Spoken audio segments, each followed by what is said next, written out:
Hey everyone, it's Peter Kerr from Rock Daydream Nation and a special presentation with Grant Arthur from Grants Rock Warehaus. And we have got a very special guest. We've got Prescott Niles, bass player from the Knack. Welcome, Prescott. How are you, mate? Thank you. And I have an affinity with Australia, and we'll get into some stories later. And I was lucky enough to be there at the right time when we were allegedly number one. Absolutely. You were number one everywhere. Yeah. Well, almost. I don't know if we did too well in Iran, but we did pretty well. Absolutely. And yeah, we're also going to have a little bit of a chat about this one, the Knack, Live in the House of the Blues. This came out in Record Store Day about 3-4 weeks ago. Do yourself a favor. It's been on my turntable for the last couple of weeks, really enjoying it, and a lot of fun. And we'll talk with Prescott more about that. I'll give you my critique and then we can get yours. But it's a great, I'm so grateful. I had no idea it existed till my friend Tony, who had Smile Records, who released Normal is the Next Guy. And somebody had a copy, and it was like a blessing from nowhere, literally, and got me to meet renewed interest in us and me doing interviews with everybody. It's fantastic. So I'm grateful. Yeah, absolutely. Well, I'll start things off. Grant and I are uber Knack fans, so thank you for being on this show. Yeah, thanks so much. Absolutely. So going back to 1978, you were the last to join the band. Can you tell me what your memory is of that first rehearsal? Did you think there's chemistry here? I'm onto something with this band, that very first rehearsal? Well, why it was so special to me, because I had played with Bruce Gary previously. We kept missing each other, but to play with him was really, apart from Doug and Burton, who obviously extremely talented, playing with Bruce was like a big thing for me. I played with very good drummers, but Bruce was a phenomenal. I don't know if you know any of the story, but I lived in England from 73 to 75. I was playing with American guitarists, and we auditioned drummers in LA. We came back, and Bruce was somebody we wanted to bring over, but unfortunately he went to England but played with somebody else. Okay, which is kind of interesting. Then he came back when my group broke up in England. Bruce got me a ticket back to LA to play with the group he was playing with. I was going to tour with Mayall. They broke up, and then Bruce went back to England to play with Mick Taylor, Jack Bruce, and his new group. So I kept missing playing with Bruce until he called me that day, and I guess it was April. No, was it? Yeah, probably April in '78, and told me about Doug and Burton. He needed somebody who kind of looked like McCartney and could play like Entwistle, and I raised my hand, and I went to rehearsal, and we did a showcase for Casablanca, which I guess we didn't impress him very much. It was, a lot of the songs came later, the songs people remember on the first album. But playing with Bruce, and after our first official show was at Whiskey in June 1st, 1978. And after playing that show, that's when you get the vibes and the energy. Nobody knew who we were, but we won them over. And that's when we shook hands next door and said, okay, let's do it. And that started it. And it was exciting because it was different for me, because everybody was on their game. And there was an energy and there was a camaraderie that I hadn't experienced. And I played with a lot of groups prior to this. This was like, I knew something was special. I had no idea what, but I knew. Yeah. So how long was it? How long was it when Bruce gave you the call till when you played? What, in like a week or something? Well, Bruce just told me about working with Doug and Burton, because they had cut some demos. They never played live, and they were actually turned down by Capitol. Doug had Good Girls Don't on the demos that was given to Capitol 2 years prior, and I guess the demos really were not convincing enough. And Bruce called me. I guess I met Doug, went to his house. He was kind of weird because I had to take my shoes off because he had a white carpet. Out to me, it was bizarre. I grew up in Brooklyn. That shit didn't happen, Yeah.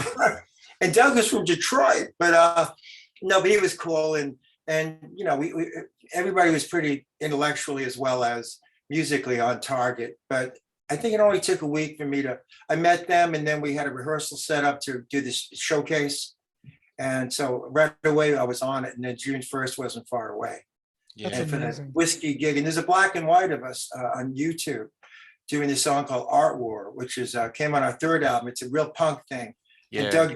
And Doug's doing what Johnny Linden, he's doing the punk thing, Yeah. and I always wondered why it took so long for Art War to come out, because that was all part of those songs that you had on the first album, right? exactly. No, it wasn't on the. It was on our Well, first no, show. but I mean, all those songs are written.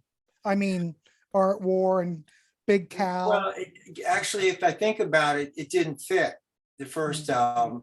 Second album, it didn't fit either. I think it took Jack to record it the right way. I think as well. And yeah, we could have recorded it before, but because that album was so eclectic, it had a lot of different styles, I think it stood out. It's one of my favorite songs that Doug and Burton had composed, the lyric, and it's just a punk, man. We're just driving it, So that's a great song. And again, we did that live. Absolutely. So you're generating a lot of heat. You're a big draw card on Sunset Strip. It took a while. It didn't it was a bit of a slow burn, but you were starting to get a bit of an audience. And I read stories that the crowds were just, lining up and going around the corner. And you had not right away. We were putting up posters on poles, did the old fashioned thing. And it didn't happen overnight. I mean, we played a bunch of shows. The Troubadour was a venue that kind of started the rock thing. And then the Starvey was a great club. But as we started to play, there was an energy because we were a great live band. And I think that in itself generated interest, and people, Sharona wasn't in the set. A lot of songs from the first album weren't even in the set. They came later. But I think we're exciting live band. And I think because we were a so-called new wave, which is just another word for rock, or new pop rock, I think that's what got people kind of interested, because we were different than maybe the scene that was going on in LA, Yeah. When you were doing those shows and you started to get big crowds, did you have it in your mind that I think we're going to make it? Were you confident, I did. Was there something in your head that said, oh, I think this is really going to work? Well, no, yes and no. I knew that this never happened quite the way it did from the ground up, literally, and us earning it. And sure, people got interested and the new songs were exciting. And of course, when we started to have certain people, I want to call them celebrities, because back then they weren't. But, Eddie Money jammed with us. We did 2 Tickets to Paradise, which is, just, hey, Eddie, you're part of the scene. And then we had Tom Petty come up and we did Mona Not Fade Away. So in other words, if we weren't good or we weren't inviting, they wouldn't have done it. Nobody paid them. It did advance their careers, but they did it because they wanted to.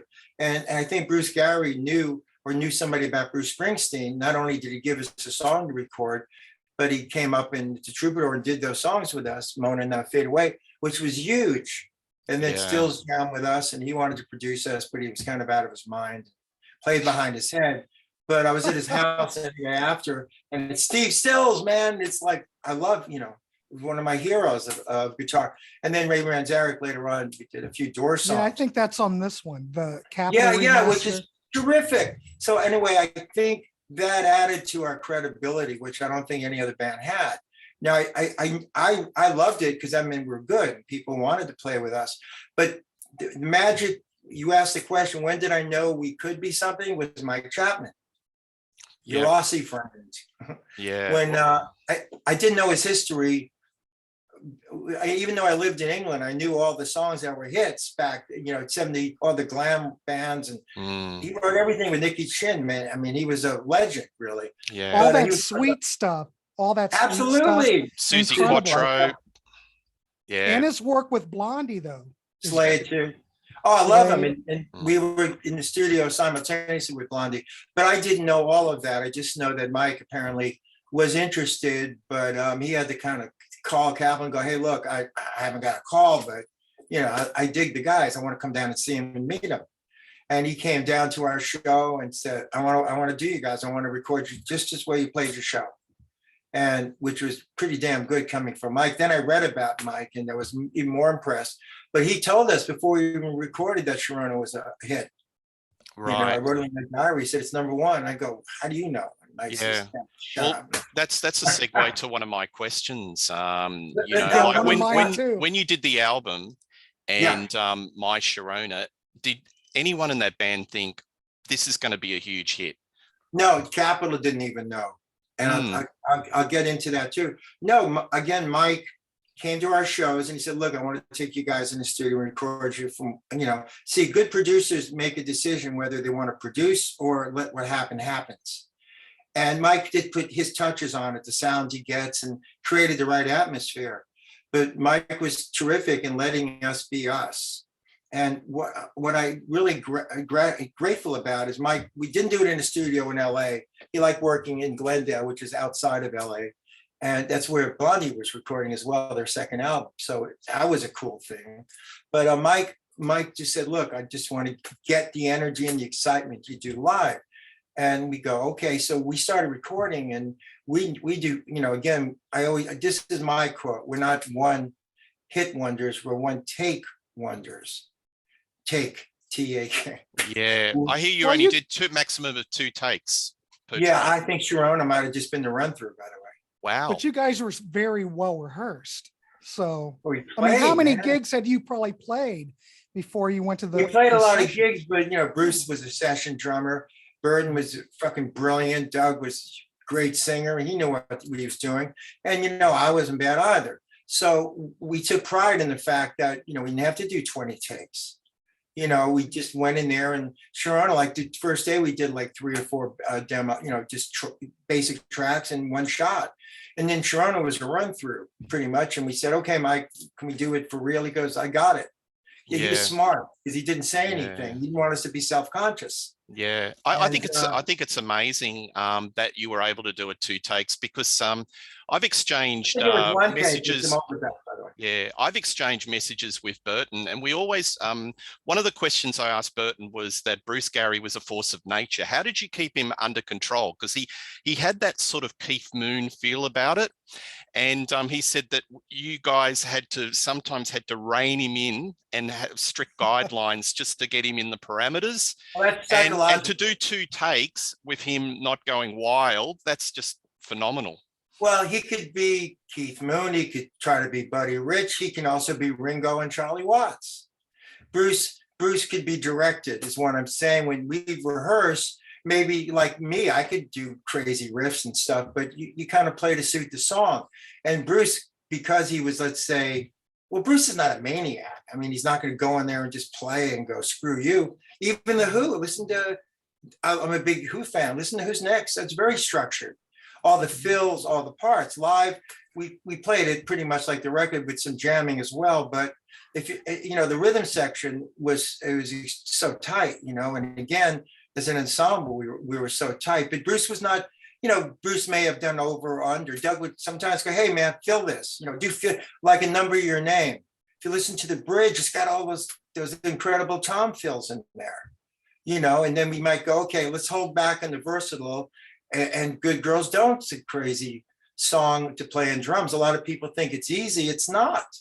He's doing a hell of a lot of fills. So in a way, and Selfish, look at that groove in Selfish. Talk about simplicity, So yes, he was a wild man, I think more psychologically, but he was great and he was loyal. And we knew we had something special. Mike loved what Bruce can do, and the way Bruce tuned his drums as well sounded awful good. And Burton, of course, was, to me, I always say he's unsung as a great rock pop guitarist. I mean, let alone, see, the problem is when Sharona was cut, by the way, the album was released before the single. Capitol didn't know what single to release, believe it or not. And the album came out and then radio immediately became the most requested song. And then the album was getting Sharona playing all the time. Capitol had a rush release a single, and that's when they did the edited version. So unfortunately, like when we did Countdown, we had the edited version, and FM radio played the full version. But that's all, man. I mean, Burton was playing that live, We only did a couple overdubs in Sharona, but that's how good he was. And Doug was a great front man. So in a way, we all matured to be that good at the right time. We kind of peaked all together, I think. And I think that's another thing I think is we did have some maturity, and maybe it helped us get through that first year. I do want to say that first Knack album, and I'm even going to say the second album, is a guitar tour de force. Yep. Your bass playing and your bass sound, I must say, is Uh-huh. absolutely killer. I'm assuming you. that was I'm assuming you were playing the Guild on that record. I'm not sure 100%. Yeah, I just had gotten that Guild bass. It was probably hot. A club. I played this club before the Knack, where it was a club, downtown LA, and the club owner, after my first set, it was some other band, and took me in his dressing room, and he goes, "Hey man, I got it. You see, you bass player right here, man. I'm gonna show you my bass." And he goes, "What is this?" He goes, "You want to buy it?" I go, "Yeah, how much?" He said, $100. And I go, "Sure. That's pretty cheap." I go, "Is it hot?" And that's when he threatened me, kill me if I said any more. So I gave him the 100, which is all I made that night. And I had that bass. I had my P bass and a Gibson Thunderbird. I never really used that Guild. It sounded great if I do Cream songs, because I love jamming with Bruce on Cream songs. When we started playing live, I was using a Marshall cabinet, 412, and a Marshall head, which is not usual for bass players. But the Knack, everything I was playing was so eighth notes. So I needed that punch, and that Guild bass, I started using it, and Chapman loved it as well. That's what gave it a distinctive sound. P bass would have been fine too, but it was too big. And that Guild bass was punchy, and that's what you're hearing. And Sharona and Rough Frustrated is a great song too. That should have been a follow-up single. Yeah. And it's really punchy. So thanks for mentioning that. No, and I but did play Rickenbacker too. Oh yeah, I've seen that on that album too. On I think Maybe Tonight, and well, that's what the little girls do. I used the Hofner because Doug insisted. Oh, you did? Oh, yeah, yeah. I think Doug had a Hofner, didn't he? Well, I used his, yeah. Yeah. And but I think just wanted. Sorry. No, it's okay, man. I think I used the Rick on Otara, possibly, or I was maybe going to say about the Rickenbacker. Yeah. Yeah, and maybe on one other song, but whatever fit the song. But the Guild was the primarily. Even when I do Sharona now, when we re-recorded it, the Guild is still the sound. Yeah. That punchiness, whatever it is. But the guitar sounds on that record are absolutely wonderful. Absolutely. Doug playing through the Super Beetle, he has to have one of the best. I'm assuming he played the Strat on that. Has one of the best Strat sounds. I agree. I absolutely agree. And Burton, what else can we say? I mean, that album is magical, and I don't know if it had a lot to do with Mike Chapman, or I'm assuming this is just your stage setup. Well, it was the stage, and Burton had his parts, and Mike. Again, I always believed, and again, I trusted Mike. Mike had a glorious resume and history, and he knows. I mean, I didn't know anything's going to be a hit. I didn't know what the right sounds were. He mixed it Mike's way, and it was fresh. And he has a lot to do. We could have gone with other people. Jimmy Iovine was available, might have been interested, but Mike, as I found out, knows his stuff, and he picked Sharona as a single. Absolutely. I've got a question about that. So My Sharona has been the signature song for you guys forever. Do you think in retrospect that if they there's so many good songs on Get the Knack, there's so many great songs. Do you think if maybe they picked another song as a teaser to what your other material was, like Let Me Out's a great song, Good Girls Don't. Do you think if they picked another song and then did a follow-up with My Sharona, the album may have lasted longer in regards to sales? It might have changed the trajectory of the Knack song instead of being a one-hit wonder? No, that was because we blew it. It had nothing to do with anybody. See, most record companies, in other words, producers, let's say you do an album, most record companies will put out a first single just to get people interested, and then they'll save the big hit for second. That's a formula a lot of people use. And it didn't happen that way because we didn't put out a single. Radio picked it, and America picked it. So that backwards thing was to our advantage, because not only did people heard the album, not just the single. So in a way, that having it go backwards worked to our success, because we're turning off the album, and the single took a couple of weeks to come out anyway. So the album went number one before the single, and then the single became number one. So to me, that was the opposite formula that most record companies do. They, first of all, Capitol I heard something yesterday. the other day that Capitol supposedly gave us the most advance of any band in history. No, they gave us the no advance. They gave us $100,000. When I did the Velvet Turner album in 1970, we got 100,000. We were offered $1 million from Polygram. We got nothing from Capitol because we didn't want a lot of money up front, because then you owe a lot of money. Yep. Isn't that logical? Yes. But Yep. we did it. We did the album for like under 20,000. Yep. And that means we don't owe Capitol a lot of money. I mean, we didn't know it would be that quick, but certainly it helped us, But yeah, in matter of fact, Good Girls Don't came after, and we could have come with Frustrated as single. I don't think people would have compared it to Sharona because we weren't in competition. The second album became the competitive thing against the first album that everybody judged us, and that had a lot to do with putting out a second album much too soon. So we could have gotten, to answer your question, that wouldn't have been an issue at all, because nobody would have compared anything to Sharona because there was nothing to compare but the first album. Yeah. You know what I'm saying? Absolutely. So that's why we could have rolled on some singles that people maybe didn't know on the album. And like Frustrated is a cool single, maybe Selfish, cleaned up the lyric. So anyway, that's kind of answers your question. So many good songs on that album. So many good songs. And I was proud of that. And I'm glad people did hear the album before just buying the single and not even knowing who the hell we are. So and again, Mike, was cool. And, whenever I talked to him back then, I knew he just was very gregarious and lighthearted. And he talked truth. And I looked at his resume, I'm going, okay, I'll believe him. And he was right. Who knew? Thank you, Mike. Yeah. And by the way, there's a documentary on Mike Chapman. I did an interview 2 years ago before the pandemic, and I don't know if it's out yet. You can check it. It's I forget the name of it. It's all about Mike. Yeah, and, absolutely. It was great. It was a real joy being interviewed as well. All the artists he worked with. So just saying, Yeah, absolutely. I'm just curious, but do you think? I mean, you went in 8 months after the first album was released. Yeah, I think that's about right. Do you think you wish you would have waited? I mean, I think this is a really good album. Well, I'm not going to argue with you. It would be disrespectful, would I? Yeah. I mean, I don't know if it was that whole Nuke the Knack thing that was happening. No, that was fun. The guy just wanted to make money. I have pictures of myself, Doug, and Bruce at a swap meet, Capitol swap meet. We brought stuff from him, The bumper sticker was "Honk if you slept with Sharona," So it was okay. I mean, it wasn't an issue. It was an issue on other matters, really.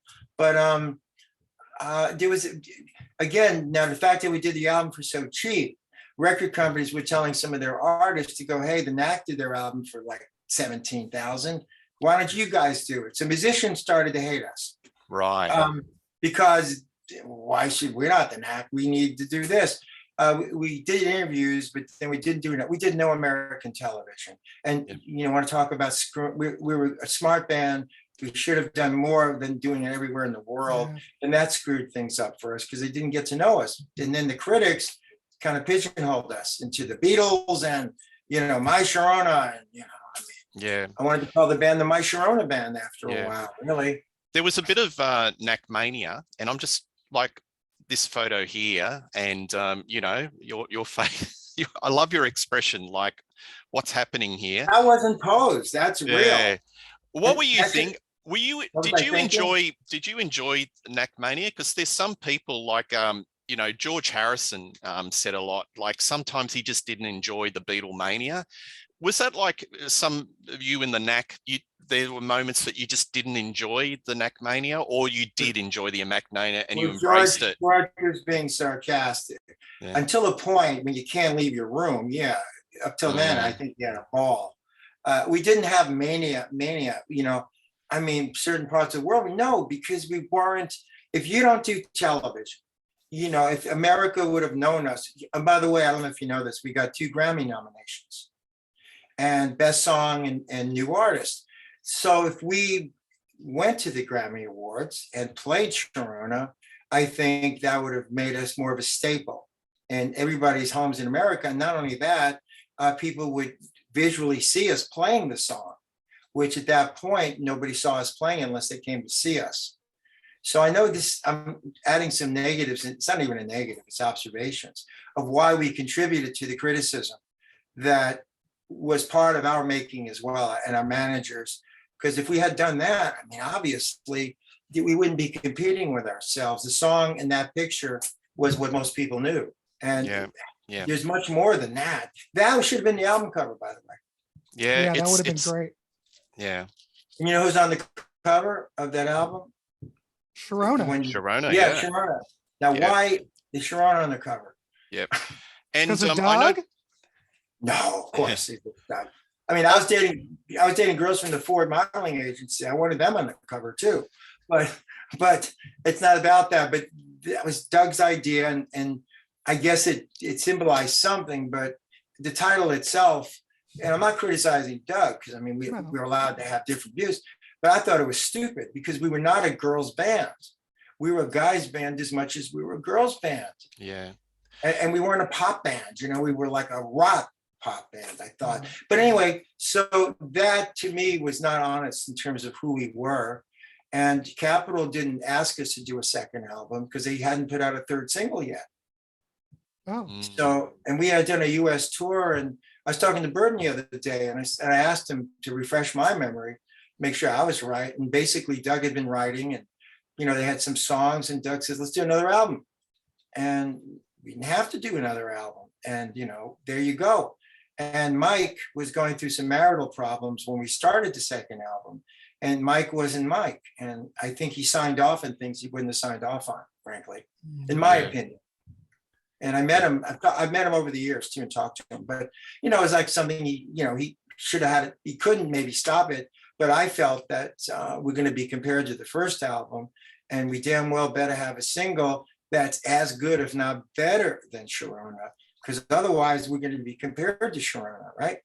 Yeah. So that was my feeling, even though we went into the studio gung ho. And you like the album, right? yeah. I do. Album. Yeah. Yeah. Oh, I love it. Would you have put out Baby Talks 30 as your single? To me, it sounds like a sequel to My Sharona sonically. That's one thing I was going to sort of mention to you, was it sort of a conscious decision to have it, because it seems to be in the similar sort of wheelhouse. I don't know. Was it Well, sort of? No, it's in the key of G, number one. Yeah. That's the only one I know. And Yeah. it's got a riff, but it doesn't have a chorus. It's got a bridge, which sounds more like Led Zeppelin to me. Mhm. And I think it's a good song, but golly, what are we comparing it? If Sharona wasn't a mega thing, then that's a good song. But I knew the critics, and I knew everybody wanted to hear the next Sharona. So that is a good song, but it doesn't have the hook. The drums don't have the hook, like it either. And again, my hang up, I don't mean to be negative on the Knack, but I got to be honest. I thought their lyric, if Steven Tyler sang it or somebody else, maybe it would have made sense. But it's pretty salacious lyric, and we're in a pop band. Yeah. You know, and why are we being oblately, whatever, sensuous or whatever you want to call it, when, I knew radio would have a problem playing it.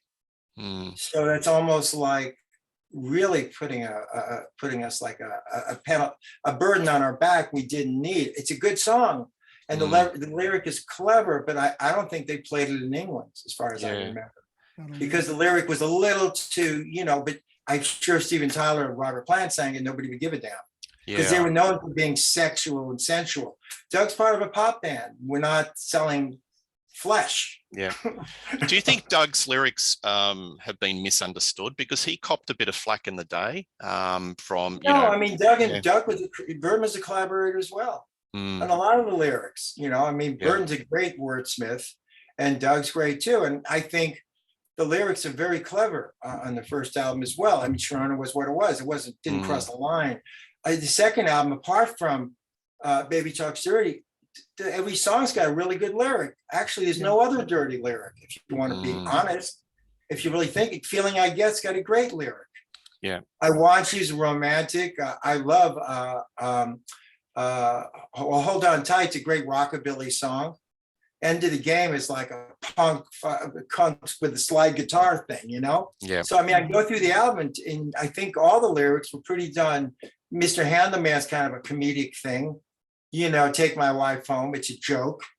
And I like Tell Me Your Mind, where Duck sounds like Elvis, you know? So those are all, see what I mean? That album was less essentially lyrical as the first album, by the way. How about that? Yeah, that's ironic, isn't it? So, But anything that you're going to put out, isn't that wild? But you know, because you got Frustrated, you got Selfish, right? Very, I love Selfish. That's brilliant, by the way. The song, the performances, Doug's vocal is brilliant. So I mean, I love that. But anyway, this was a very Baby Talks Dirty, very wholesome. Did you ever think of it that way? Probably not, but no, but it really is. I mean, just, you know, but it's part of your stage show. You've been, you know, ever since, you know, in all of your performances and that I've seen on YouTube. Well, Rave Up was a great rock song which closed our sets with. Bruce was just like flying, man. Yeah, and that was a great ending song. So anyway, and then How Can Love Hurt So Much is a romantic ballad. It's not dirty. So see what I'm saying? I mean, I never thought of the album that way, but the lyrics are pretty romantic, all of them. So I like it. Just saying. And unfortunately, the album came out. We didn't do advanced promotion. We were in Japan touring again. We played Budokan and we're playing. I remember watching the Grammy results in like Sapporo, Japan, and going, why the hell weren't we there? We lost, of course. And then we weren't there to promote the album either, even though we had videos made. So in other words, that's why the album had no support, and it just came out, and then we didn't even play anywhere. So that was strategically a bad idea, I think, and it wasn't Capitol's idea, by the way. Yeah, does that make sense? Sort of how we we handicapped ourselves. Yeah, to me, it sounds like it's a harder hitting album. The performances, you know, they're sort of very energetic. Like I like Get the Knack, but you know, a lot of people put crap on this album, but I think it's even in some of the performances. It's crap at all. No, I think it's harder hitting. The musical tracks are great, man. And by the way, Can't Put a Price on Love's a good R&B song, and a great lyric Doug and Burton wrote, by the way. Yep. It could have been mixed better, but you know, that's my burden, you know, the solo, man, gotta put it up. I'm just, you know how we are, musicians. It doesn't, I know that's very similar to the first album, but it doesn't sound like the first album. The production, it wasn't, Mike. Something's off on it. And I'm not trying to be critical, but it's not quite as, what do I want to say? The first album seemed to be ambient. Well, the drum sound was different. It was something, some effect they were using, and it wasn't as spacious, the mix. It was, again, I think Mike was in a hurry to finish it. I don't blame him at all. But I think it didn't have the expansiveness, and the vocals didn't have that crystal sound. It doesn't mean it's not good. Everybody criticized their own stuff. But again, I think it was too soon. But we actually, when we did the third album, a couple of songs from there could have been on the second album. I just wait and see, but that was saved for the third album, actually. Yeah, I know there's a little. Sorry. I'm sorry. No, whatever. I was just curious. I know you went with Jack Douglas on Round Trip. I'm just curious why you didn't use Mike Chapman, or what's the story? Well, that's easy to answer, but you got a question first before we want to get into the third album, or should I? Oh, just one thing. Oh no, go ahead. On this one, it said Prescott Stole My Money. Yeah. On the commando, is there a little in joke from Mike Chapman? Well, we used to watch football games, so we bet on the games. Oh, okay. No, Mike was cool. It was great hanging out with him. And Doug had Sharona. The little difference was between the first and second album, maybe like John and Yoko. Sharona was there a lot. And I thought it was ironic when Doug's singing How Can Love's Hurt So Much when she's there. It was kind of, it was like, well, it's a little different maybe now.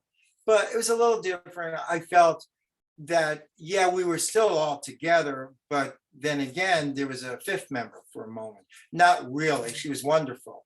But you know what I mean? It added a little distance because we were the same guys. We didn't have our love interest with us. So that and we did break up after,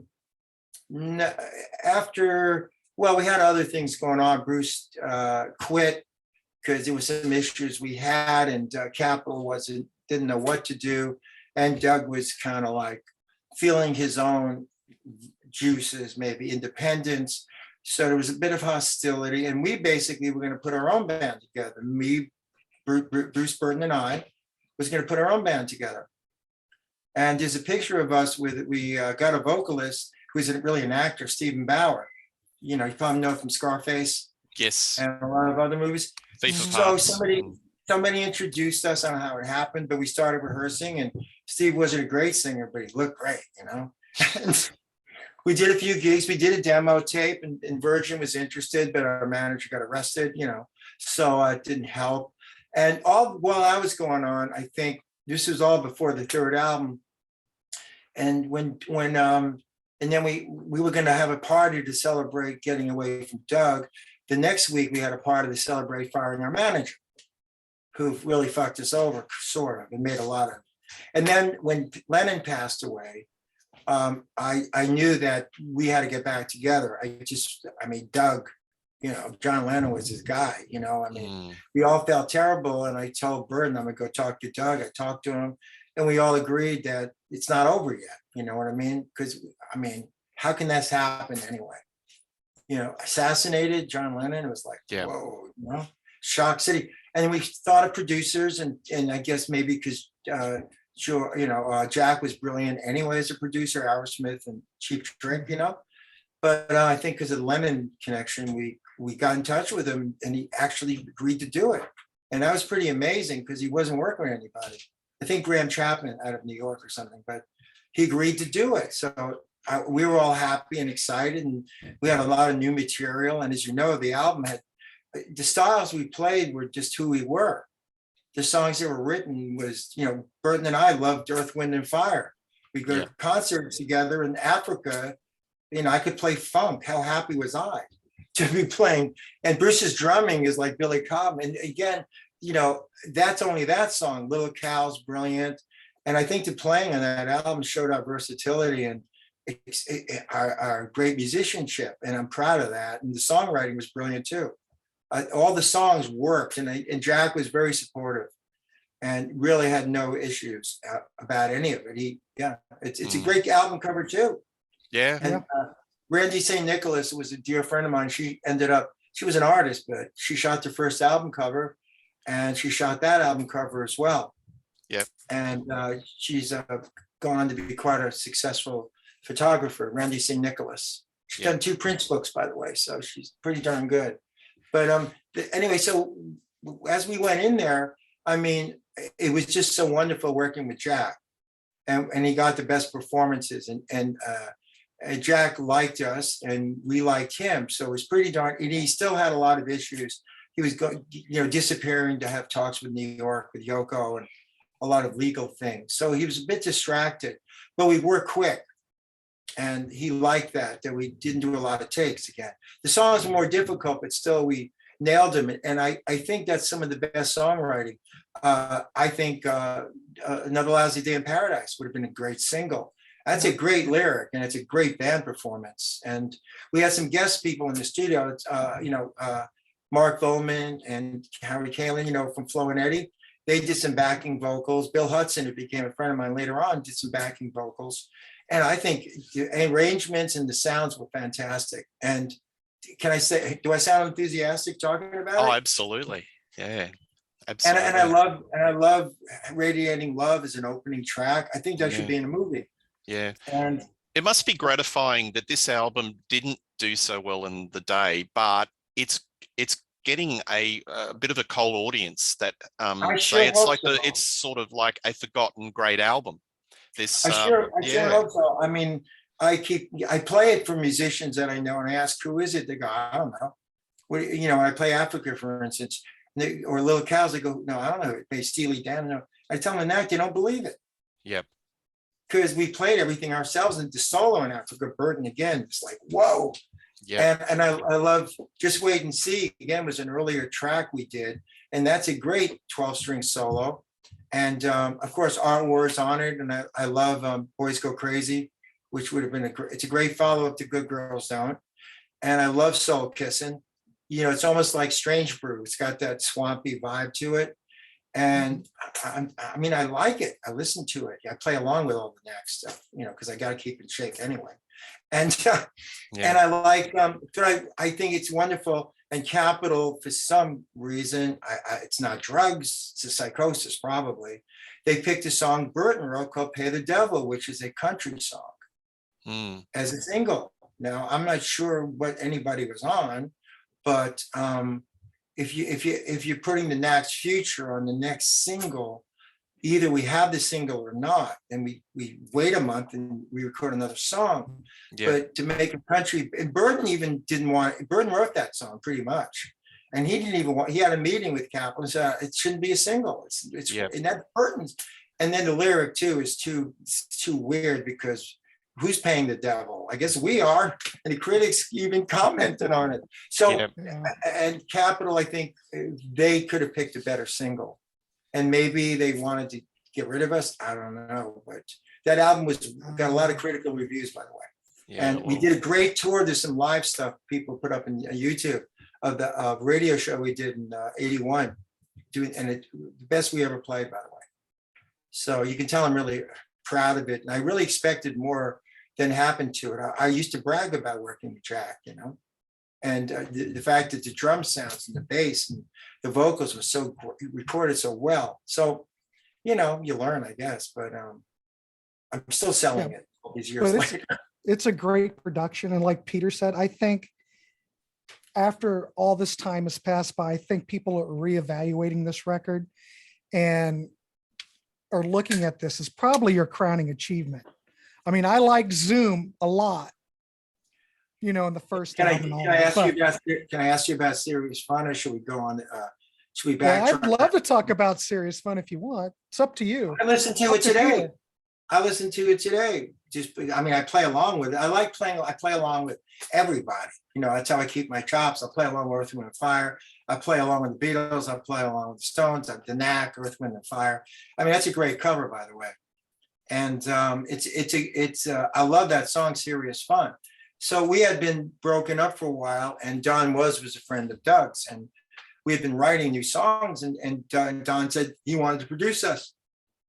And we went into Gold Star, which is a famous studio in Hollywood. And Billy Ward was our new drummer, and Billy came from, was a New York session drummer, brilliant drummer. And I listened to that today just for the hell of it, didn't even know about talking about it. But man, those drum tracks are killer. And I think the songwriting was it was different style, but it was really good. And I think Serious Fun is a brilliant song lyrically too. And so I think that album was undervalued. The record company actually went bankrupt, Charisma. So we had Rocket of Love, which became a FM hit, top 10, whatever the hell it was, Yeah. But we didn't have a crossover song. We were going to do the ballad One Day at a Time, but unfortunately the record company couldn't. But I think that's a very interesting album. Even we were doing different styles, but there's some really good choruses. And I think the musicianship, again, with Billy and myself as a rhythm section, is pretty darn good. And I Want Love, I think, is a really cool song too. Yeah. Over time, there's been, changes and shifts of music, through the 80s, 90s, 2000. And just as an example, in the early part of 2000s, there was a garage rock revival. Yeah. You had Jet, White Stripes, The Hives, all those sort of bands. Did you listen to these bands and think, the Knack, there's a lineage there. There's a lot of, that they could have easily fit into that scene. Well, we're all connected anyway. Yeah. I mean, there's stylistic fashion differences or approach differences, but I mean, we're all pretty much connected in that level. It starts with, with England started, and obviously some of the surf music in America. Yeah. It's all, there's a lot of surf punk, and which is kind of cool. By the way, I played with Gary Myrick, who was Gary Myrick in the Figures. There's a song called American Train. It's an album, Carla Olsen, she is. Mm-hmm. She was in the Textones. And there's an album about American train music. So there's a track we did with Gary Myrick and this great Dusty Watson, a brilliant surf drummer, and we do a version of Train Kept a Rollin'. It's out now in the stores, vinyl and CDs. We kick ass. It's punk. It's kind of punkish, but it's not. So that's an example of loving that, even that style, and bringing it forward to you know what I mean? And it was great being on that album, but it's an example of having that rock thing mixed with surf maybe. So all music is relative to a degree. I think a lot of the stuff today is very devoid of soul. Yeah. I'm not, it's a different medium and how you do things. Again, Yeah. you go in there, you cut a vocal track, you do 15 takes, bye, see you later. Yeah. And the producers, the same producers, put it together and put the track together, and there you go. Yeah. So I think it's because your sound is very timeless.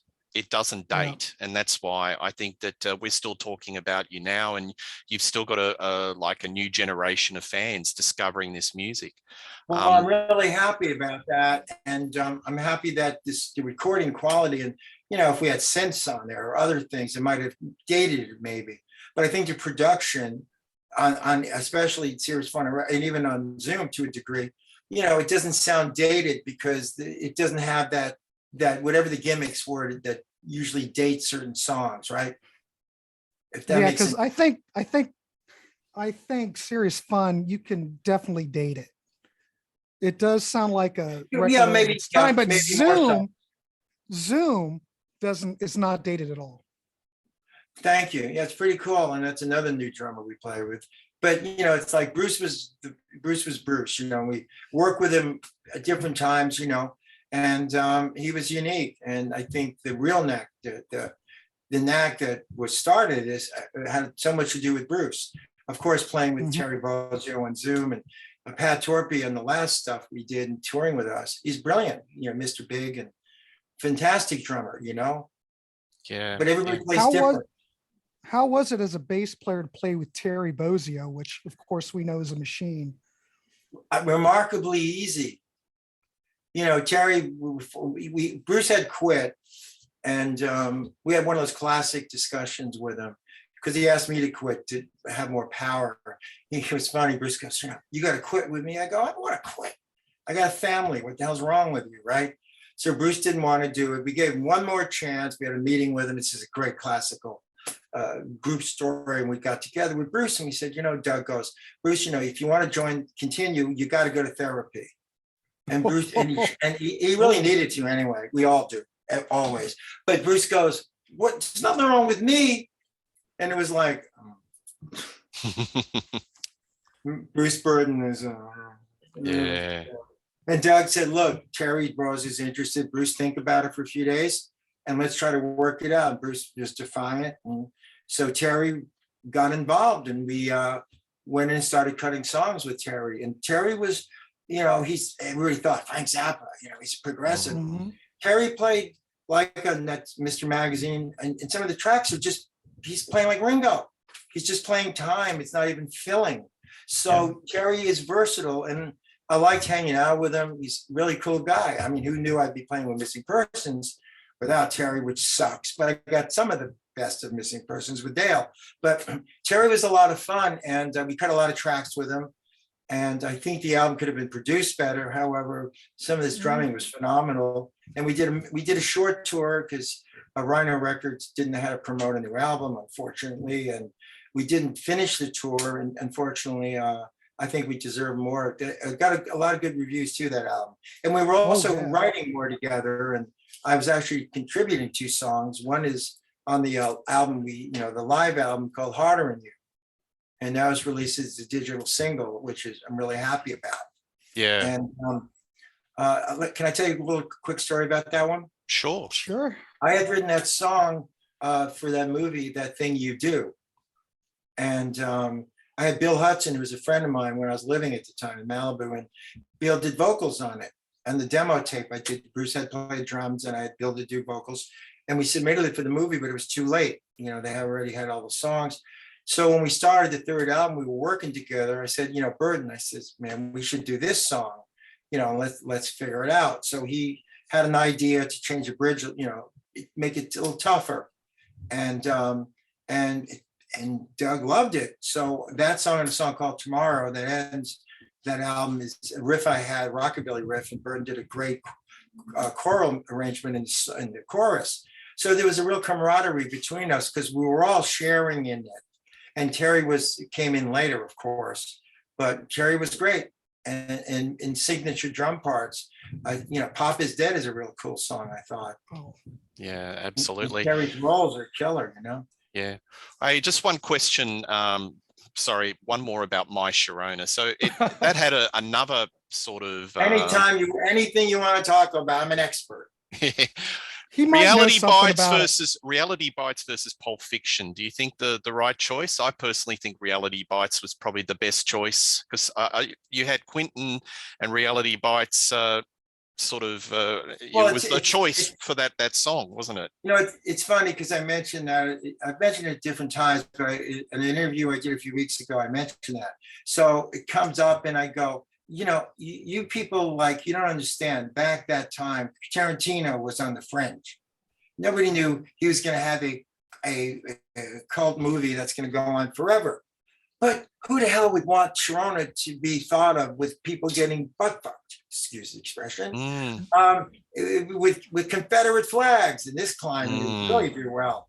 You don't want that. Well, but I didn't feel it was right anyway, because that scene was it's hard to watch anyway.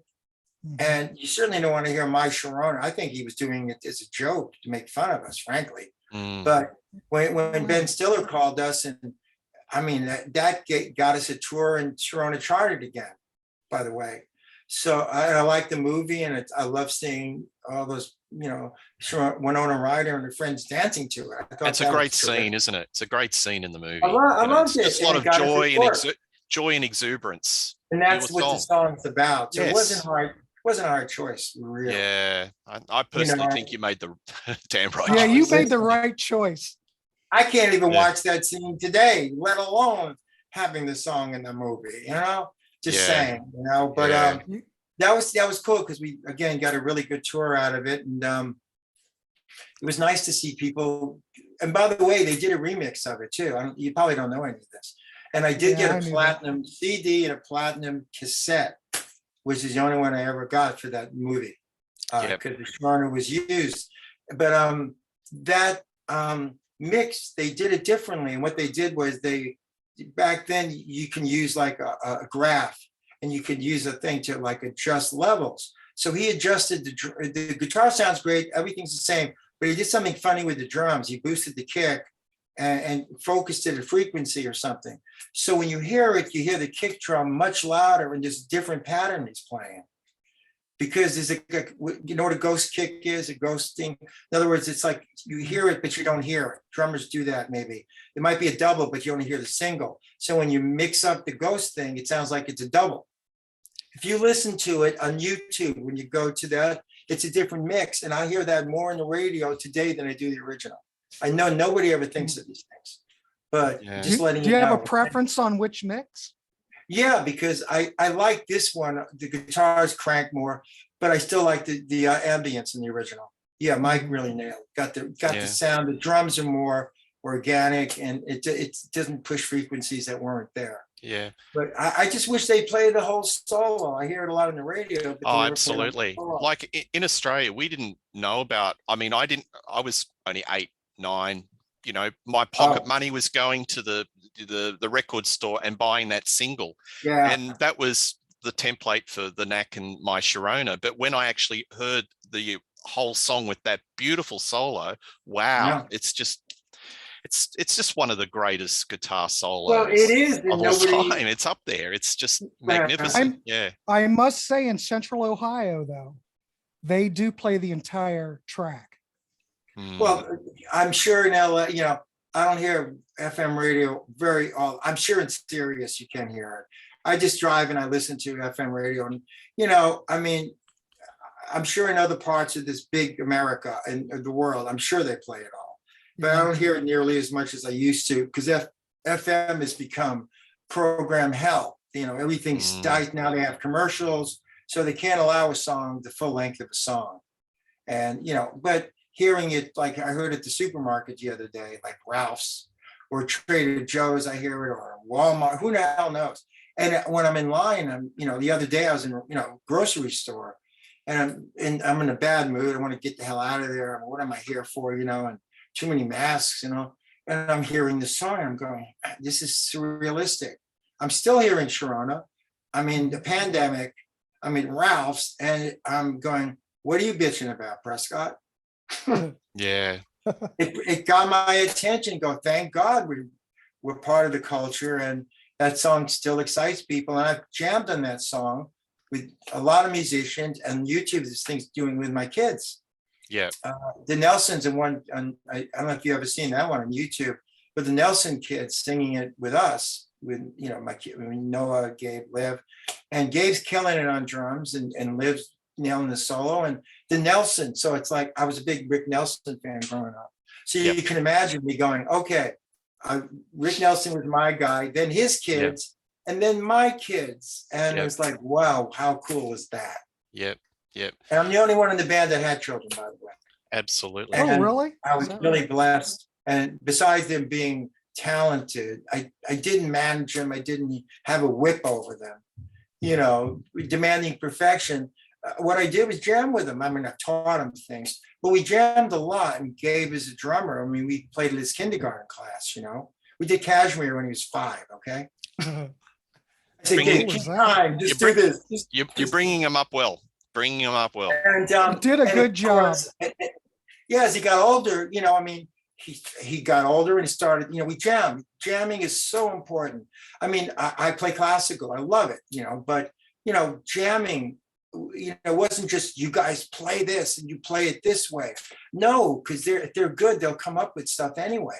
And they did. I never asked them to play Sharona, but they just did it because they wanted to. And Gabe actually plays drums with Missing Persons when the main drummer doesn't show up. We're playing next weekend in Catalina, and Gabe's playing drums. Sweet. So how cool is that, playing with my son on drums with Missing Persons? You're probably a proud papa there. I'm real proud because, I mean, Gail wouldn't use him if he wasn't good enough. Absolutely. Right? And he's playing Terry's parts, which is not easy. It gives him nightmares, actually. Yeah. But he plays but he can play Let Me Out. And most drummers, Gabe said, Dad, you don't get it. Sharona's easy. Let Me Out kills me, especially the way Bruce plays it. So it's good to know that Bruce is also remembered. Oh, absolutely. What an outstanding opener to an album, you know? I was thinking the same thing. It's just And an that outstanding song opener. And that song wasn't written. Frustrated wasn't written prior. Yeah. Number Your Name wasn't really, but Otara we never practiced until we played a lot. Yeah. Selfish was a song written. See, when the band's together, you write for the band. And when you're doing demos, you're not writing for the band. You're writing for yourself. Ideas. That's why all the parts that came, we did it live. We learned a song in rehearsal and we play it live. And then the song, even Sharona, I have tapes of us playing Starwood. We had a little different version of it. The guitar solo was a lot longer. Drum part was a little different, but we evolved. But Let Me Out, we needed an opener, and then they wrote an opener. Yeah. So I'm really proud of the fact that the band brought out the best writing. Absolutely. As well, and they wrote great songs. I'm proud to have worked with them as well on that level, because if you don't have the songs, you know, you got problems. Speaking of songs, and unfortunately, they had too good a song, which was the best in the world. But you know what I mean. Yeah. I'm just curious if there's anything like in the vaults or anything that may possibly come out, or has everything been released that was Well, any some of the good? reissues, there's a lot. Then you have like 2 years ago, there was a reissue of Doug's solo stuff, but they included some live stuff we did. I'm so grateful that I'm here. One of the reasons I'm here is because of the coming release of that album we did at the House of Blues. And, you know, I'm glad that particular album has a lot of songs from each of our albums. And it makes me very happy. And actually one of my favorite songs on that Normal as the Next Guy album is It's Not Me. I think it's a great song and I love playing it, by the way. And so all of a sudden this comes out and people, so far, everybody I've done interviews with loves the energy. We had a new drummer, Holmes Jones, as he's affectionately called. Yep. Do you ever see the video called Funhouse, by the way? I've seen it. Yeah. Okay, now that came out after, that was like our first show together as a band. So, and then we did, so if you want to know what we look like, that's what we look like. And he was younger, not that much younger, but he looked kind of like Elvis. He had these sideburns, but he had a lot. He wasn't Bruce Gary, he wasn't Terry Bozzio, he wasn't Billy, but he was great because he had all this energy and he was great. And I liked his input into the band. I love hanging out with him too. Yeah, I think anyone who's on the stool behind the Knack has to have energy because of Bruce. Yeah, he was, and that album I think Yeah. has a lot of excitement to it. And I'm you know, maybe technically I wish I could have been there maybe to bring out, because it's off the board. So the vocals, Okay. you know, and I wish we could have maybe double tracked it and I could have been part of it, but nevertheless, people like it and they're not worried about technical things, you know. Yeah. One question I have. We're just glad to have it. Absolutely. I'm more than glad. I'm making look at my new friends I've met, by the way. Yeah. And a lot of people are really like it. I'm grateful. I really am, because when you get a surprise like this, you just don't know. The album cover, the reason people ask why there's only 3 of us. How's that? I didn't hear that question from you guys. I'm kidding. Well, you didn't really have an official. Well, we didn't have a drummer yet. Right. Yeah. We did a promo picture. I mean, yeah, that was the 3 of us. We didn't have a drummer yet because we did a lot of the stuff. And then luckily we got a drummer after that. Yeah. Yeah. When was this promo picture shot? I mean, is this around Zoom? Yeah, after we had a great picture of Terry for Zoom. This was when we took pictures for Normal as the Next Guy, right? Oh, okay. These were for that actually. And I'm glad that nobody ever saw that picture though. It was for like when we handed out promos. But I'm really glad that this picture was found and Randy St. Nicholas shot it. And I think it's a great picture of all of us, really. It captured a different Knack. You know, Doug's not sneering. He's got a good look and we all look good. And I think it fit. Yeah. But that's why we don't have 4 people, because we didn't have 4 people. There's no mystery. Speaking of live, one of my all-time favorite live performances is live at Carnegie Hall. Is that ever going to get an official release? Because I think it got on Laserdisc and then nothing. Yeah. It probably was out on VHS or maybe beta, but yeah. Well, it's true. It was out on Laserdisc years ago, Pioneer, and they went bankrupt or something. Beth is Doug's sister, who's handling a lot of the business, has tried to find who owns it. Right. I think if anything's a testimony or testament of us playing live, it's the Carnegie Hall show. There's other, like Miami we did, but that was a warm up for Carnegie Hall, and that's not edited. I think it could be mixed better. I mean, that's just basically a rough mix. But I grew up in New York, and playing Carnegie Hall was the thrill of my life. You can imagine, right? And the audience, and that was just a great show. I mean, there was no fixes. I mean, that's what we sounded like live. And again, I got to talk about Bruce, because that drumming, man, when they showed it, he was just killing it, you know. Yeah. And Doug was on his game, and Burton again, but just, you know, we did Not Fade Away as an encore, and he's killing it on that. And we did End of the Game, which is like flying, and the slide playing is terrific. Yeah. And Doug, of course, had to screw with the newspapers in New York, and goes, you know, he quoted Bob Dylan, "The times they are a-changing." And, you know, quotes a lot about critics in your pens, blah, blah, blah. So, yeah, this is for you guys. And we did a Hard Day's Night going, fuck you, we're the Knack, and we're doing a Hard Day's Night. Yeah. We're the Beatles, we're not the Beatles, but we're doing the Beatles. So we didn't get a good review, actually, of course. But that was like a, you know, kind of thing to the New York Times. It really didn't have to do that. But people loved us doing Hard Day's Night. And then the whole Beatle thing you guys never talked about. I don't know how we would compare to the Beatles anyway. Yeah. And there's this myth, and I guess I can, before we did that album, I mean, just because we signed with Capitol, I guess in the quotes were, we were the fastest selling single since the Beatles. So people decided, well, they're comparing them to the Beatles. And then the critics said, they're not the Beatles. Well, we only have one singer, dummies. I mean, isn't that enough to know we're not the Beatles? And if anything, I think we're more like the Who, especially Bruce and Burton's guitar playing, or Kinks or other people, not the Beatles. And Small also Faces. Yeah, I love, by the way, man. All those guys was great. And also the Maybe Tonight, is a ballad where it's Beatlesque, obviously. It's got, it's got harmonium on there. It's got, the sounds, the mellotron sounds, right? It was just like backwards drums, but that's a ballad. But none of those songs, Beatles weren't hard rock.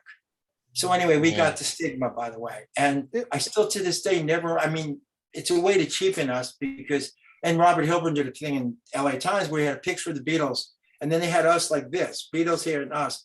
Do you think it's because of this? Do you think it's because of this photo? Because it's similar to With the Beatles, with the black and white. Yeah, this is a great album cover, by the way. But Good. Well, they also brought out the rainbow label that they hadn't used since the mid 60s. Well, that was Doug insisted on it. But again, the Beach Boys were on that label as well.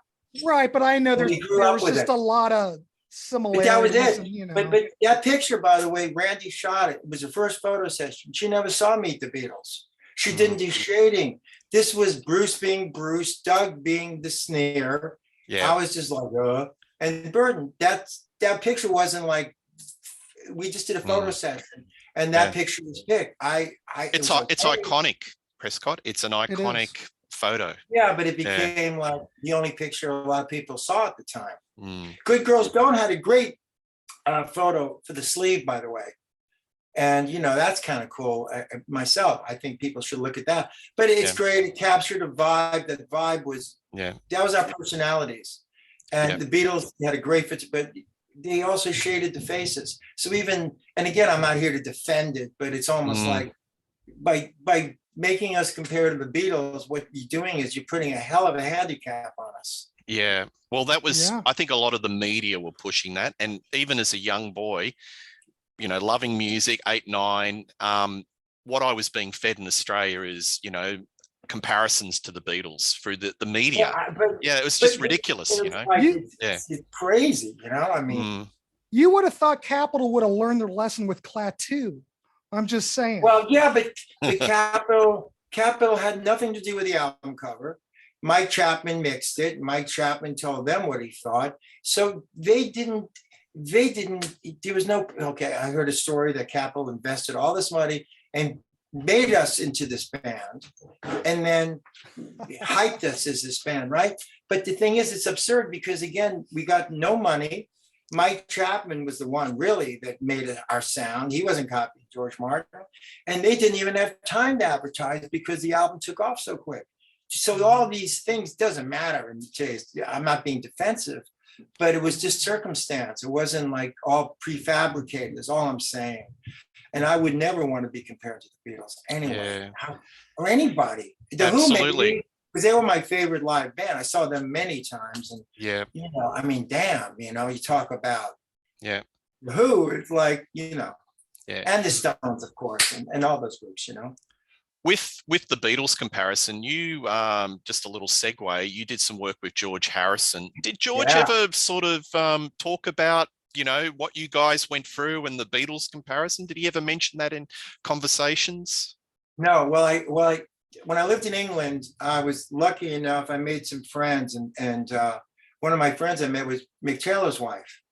And I had met Mick Taylor, he was into playing chess. And at that time, a lot of people were in the, I had Fisher and Spassky playing and I was playing chess. So I heard Mick play chess and all I wanted to do was jam with Mick. I was 19, nobody knew who the hell I was, 20 years old, but I always carried my bass with me.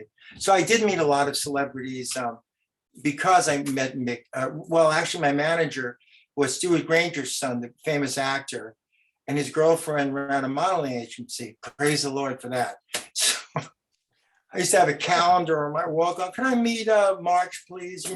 Living the life. That was the best. And I was rock and roll lifestyle. I wasn't successful. I was in a band rehearsing, to do a new album, but nobody knew who I was, but it was a good time. But anyway, so I started to meet people. I met, Mickey Finn from T-Rex. I got to hear Goat's Head Soup before anybody did at Mick's house, Mick Jagger's house, because Rose knew Mick and Mick was playing with Mick. I think it's in my journal, so I know I didn't make it up, by the way, just so you know, okay? But when I went out, we used to go dancing at a club called Tramps, and George would go there. Now I was dating a girl who knew the girl, Terry Taylor's secretary, and Derek Taylor was the Beatles publicist. So because of that, we'd all go dancing. So I met George at a disco earlier on. Hey, I'm with her. How you doing? We danced together. I mean, everybody danced together, right? I think Higher Ground was Stevie Wonder was a big hit then. But I was a nobody. I mean, hey, I'm friends with Rose. How you doing? So when I got the call to do a session in '86, nobody told me who the session was with. And I go, it was Sound City. And I go, okay, cool. I mean, you paying? Yeah, we're paying. Just come down. So Bruce had recommended me this producer, Bob Rose, apparently. So I get down there and he says, listen, man, don't freak out, man. It's for George Harrison. So I kind of said, I started to laugh. I said, I met George Harrison. And he goes, yeah, sure, right? Because I mean, I didn't meet him I met him in like a weird club where, So I said, great. So I went in there, I met him, and I didn't talk at first. Jim Keltner was the drummer, the legend, of course, and Lawrence Druber played guitar. He was with McCartney. So I was a little nervous, and I said, hey, George, how you doing? And he said, yeah. I said, listen, I know you don't remember, but I was back in England and we go tramps, and I knew this girl I was dating named such and such. And he goes, oh, I remember her because, oh, okay, cool. And I go, and he says, yeah, I heard you with the Knack. I like your good album, I like your record. McCartney did as well. And I'm going, okay, thank God, because now at least I was a somebody. I wasn't just some guy coming in to do a session. So that gave me a lot of, okay, I can relax, right? So he gives me a chord chart, and it's like, oh, Jesus, like George Harrison chords, very weird, diminished, augmented chords. And I'm in the studio. George is in the studio shooting his rhythm guitar track next to me, pretty much.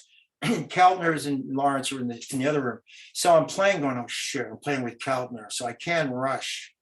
Oh, Jesus, what if they stop the tape? Okay, this is me, right? Mentally freaking out. Because Keltner played so much in the pocket, Bruce was on top of the beat. Keltner completely in the beat. So I had to hold back. I had to read the chord chart.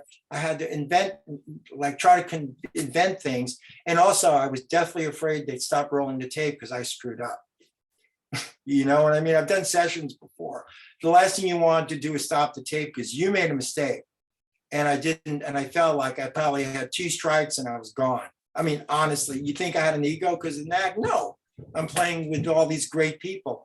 Luckily, we did a take and they didn't stop it because of me. We redid it, and that I didn't have to overdub anything. I made up some lines. I didn't screw up, and I thank God that I didn't screw up. Later, I thank God that I played well. But after I did the session, it was like, okay, so I did 2 days of work. They only used 1 day, It was a song used for the trailer of Shanghai Supplies called Someplace Else. And I was going, oh, great. And the producer went to England, told me I'd probably be coming to England at some point to do a few other songs at George. He liked where I played. So I was supposedly getting married in a few months, and I started to think, well, maybe I can put this off, because I was nervous as hell, of course, right? And am I really going to do this? Am I really going to get married? Of course, having kids was a dream, and God, I wouldn't. Who knew? That's what I say. Who knew, right? And so I get a call a few weeks later that George met Jeff Lynne, and Bob was fired, and George decided he's going to have Jeff Lynne do the album. So thank God he did, didn't he? Because that was the best album George did, obviously. And so I never played with George after that. I thanked him. I had his number. I thanked him for letting me play with him. And of course, whatever. But I was glad to have played on that, the trailer for the soundtrack. And I still have a tape of the song too. And it's good, but Jeff Lynne did a different version of it. So that's my little story. And it's kind of unique because, again, I had danced with George. You danced with the Beatle. I danced with a lot of girls too at the same time. Yeah, absolutely. Or George danced with you. So yeah, exactly. But the fact that I had some presence, I didn't have to tell them I played with something. Yeah. Everybody heard the album. It was big in England. We played on Top of the Pops, so it wasn't like it's a mystery. Probably played enough of that song. I heard it a million times. So it was cool. And so that was a great experience for me, and fondly think of that. And again, it's weird too for me to be. I always thought, how are you going to be in a band? How does Paul feel losing John and George? And then here I am not having Bruce and Doug. Yeah. Yeah. Isn't that, to me, it was, wait a minute, how the hell did, it's strange. So when I didn't know what it was to have lost 2 members, all of a sudden I lose 2 members. It's very strange. And it was sad. And so me even doing these interviews is a way of kind keeping of the legacy alive. Yeah. It's and I mean great. that sincerely. Yeah. I saw you guys in '98 when you played up in Cleveland at the Agora with Terry Bozzio playing drums, right in You the front did. row. Well, if you can Great find a video, I have yet to find anybody with a cassette or a video of us playing with Terry Bozzio. Isn't that bizarre? There's no recordings of that? No. We were supposed to come back to LA and do a live thing. We didn't. The thing we broke up, Terry left and back. So think about that. If anybody ever, what was it like? Because I have no idea. What was it like? Oh, you were tight as can be. I mean, Terry Bozzio just played right to the song. Of course, he's a professional, for crying out loud. But I was like standing right in front of Doug. I mean, there wasn't that many people there. Wow. I couldn't I had believe no it. idea. Did you hear? But you guys were, what's that? Did you hear Terry's solo? Terry did a drum solo. I used to stand there with Burton. I'd look at Burton watching him, and I'd look at Burton going, "What the fuck?" He played Well, like I was kind of incredible. in It was like, awe. whoa, Because I knew the Zoom album, but when I went to see you guys play, me and my Yeah. buddy went, and I went, "Oh my God, I got to see him," because I was big fans. So I'm going, "Oh my God, here's a chance to see him finally." Will you do me a And favor? when I saw that Terry Bozzio was playing drums, I just damn near cracked myself. Well, if Rhino was smart, they would have advertised it anyway. And because I couldn't believe that this wasn't a big deal because we were still mid-touring and they didn't promote the album. If you got any friends still in Cleveland, or anybody that ever, I would be eternally grateful. I'll see what I can find. Well, anyone watching this show, when we put it up, just send a message and we'll pass it through to you. So Yeah, anybody, viewers watching this, got any footage? Yeah. We Prescott didn't even would have love a to see video. it. I got a Yeah. video. My wife took of us recording a couple of songs, but I just gotta be. I mean, Terry's I know there's drum freaks I would have seen us play. It's got to be out there I somewhere. thought that there would have been tons of drum guys out in the audience. Yeah, you got But it.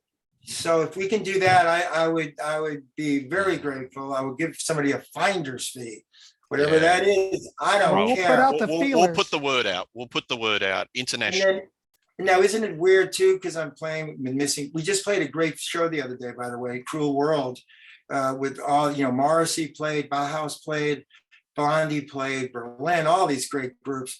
And we did really well, by the way. Yeah. And I I'm was going playing to ask. with Dale. Yeah. What's was it like playing fantastic. with the missing persons? You love it?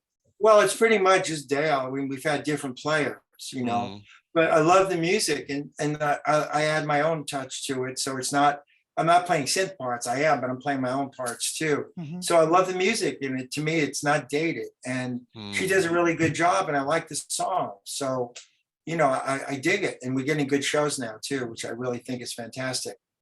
That first Missing Persons album was absolutely brilliant. It is. I'm assuming you guys are covering a lot of that material though on those first. Yeah, three we were albums, doing possibly. a good mix of them, and it's funny because the guy who discovered us, Bruce Raven, discovered Missing Persons. So there's a Oh, lucky connection with that, and we were both signed to Capitol. Yeah. Which is pretty interesting. And I had met Dale, by the way, earlier on before she took her clothes off, by the way. Oh yeah. Hustler. And she was working as a photographer's assistant. I did live in Boston for a while, but I didn't meet Dale there. But I knew her, became friends. And then all of a sudden, I'm watching her become this superhuman model on stage and inventing these costumes. She was great. And the album was terrific. Terry was brilliant. Warren was brilliant. And I thought it was a great album, and it's really cool. If we didn't have Dale, we wouldn't have Gaga, Lady Gaga. That's all You I'm gonna got it. say. You got it. I do have another question. Please, anything you want. I know you're playing with Gary Myrick. Yeah. The first two Gary and the Myrick albums are absolutely classics. And I like Gary Myrick's Language EP. Oh my Absolutely God, wonderful. tell him he'll be so happy. Well, I've got those. In fact, I don't know anybody else interest, but the first one, they were reissued on CD, but the first one must have came in and out of print, and now it costs like $1 bazillion to get that.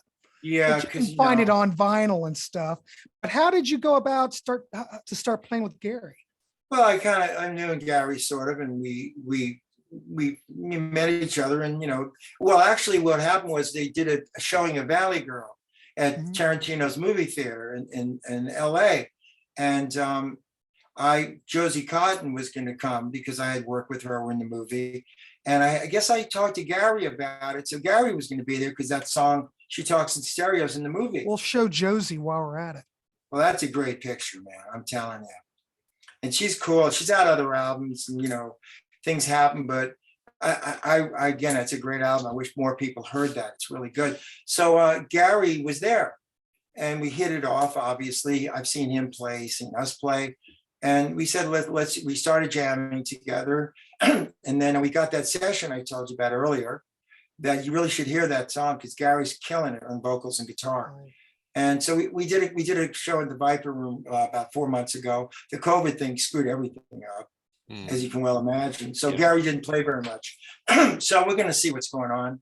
And Dale plays her shows, and I can play with other people too. And I will do that, by the way. Gary's great. He's a great blues guitar. He's from Dallas, right? Yeah. But his guitar work on those records are just phenomenal. He's excellent. He's not known as much as he should, because whenever mentioned, nobody really knows. I'm telling you, I said, check this guy out. He's fabulous. Because I didn't know if you guys played around the same time that Gary Myrick and the Figures did. Probably crossed paths then, didn't you? Yeah, we definitely did. I mean, John Wade, who Gary worked on that album, Missing You, with John Wade. No breaks. And did some great stuff. So, we all did a lot of different things in the course of our careers. But I like Gary, and I'm glad that I'm working with him. There's other things I'm doing as well, but until they're done, I can't say they're done. And I wish we can do. I wish people are always asking me to do the Knack again, put it together. Agents have been, ever since that album came out, I'm getting calls, right? And even in the Missing Person show I just did, agents are coming up. Hey, here's my card. You want to do the Knack shit?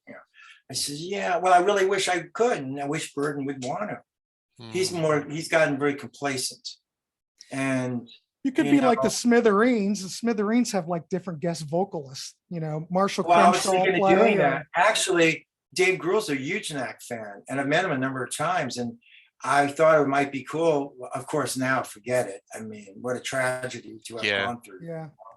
And he's never available. I met him, and I know he was a huge Knack fan. Even Kurt Cobain was, believe it or not. And 100%. I would try to figure out. There's even a thing on an audio thing of them doing Sharona. Kurt and everybody. Who knew, right? Yeah. But I don't know. He's a big fan. He's great. Well, but I don't know. We're known, but if I do it, I don't know. I wish Burden would give me more credibility, and I think I'd like you. So I don't know. I'm still figuring it out, because it would have to be more of a celebration of, rather than trying to be. Otherwise, they can always get into what do they call that now? Oh, God, I'm blanking on the name. A cover Knack, a tribute Knack band, and I want a tribute Knack band with one original living member. How's that? Well, like there's that? some bands out there that don't have any originals. Prescott? Sweet. Yeah. Sweet's been playing around with one guy. There's two Sweets. There's two Credence. There's a lot of twos. Little River Band in America's not even original.